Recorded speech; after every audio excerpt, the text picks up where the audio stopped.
అధ్యక్ష ఆయన ఇప్పుడు కరికులం గురించి మాట్లాడుతున్నారు. కరికులం గురించి ఎక్కడుంది అధ్యక్ష ఈ ప్రశ్నలో? Number 1. Number 2, saffronisation of curriculum అని ఎట్లా అంటాడు అధ్యక్ష గౌరవ సభ్యులు? ఆధారాలు ఎక్కడున్నాయి అధ్యక్ష? And 2, is not in signatory of this అని అంటారు. నేను కోరేది ఏంటంటే సబ్జెక్ట్ వరకు కన్ఫైన్ అవుతే నో ప్రాబ్లం. లేని పోని ఆరోపణలు చేస్తే have a problem. Sir saffronisation అనే పదమైన వాడారు. ఎక్కడ చేసామో నిరూపించమని చెప్పండి, నేను కూర్చుంటాను. Have no problem sir. అరే మీరు డిస్కషన్ పెడితే పారిపోయారు భయ్యా. ఎందుకు పారిపోయారు హౌస్ నుంచి?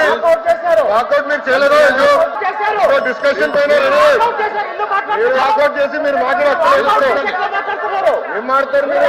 అధ్యక్ష నేను సూటిగా ప్రశ్నిస్తున్నా. గౌరవ సభ్యులు విద్యా వ్యవస్థని కరికులం లో సాఫ్రనైజేషన్ అన్న పదం వాడారు. He has to withdraw that statement. I'm protesting on this. అధ్యక్ష మీరు ప్రింట్ చేసిన డిక్షనరీ దేవుడు God the one great spirit that Christians, juice and Muslims believe made the world. మీరు ఇచ్చిన డిక్షనరీలో దేవుడు అర్థం మీరు ఏం పెట్టారు నేను చెప్తున్నా. ఏంటండి ఆయన చెప్పిన దానికి నేను సమాధానం చెప్తున్నా.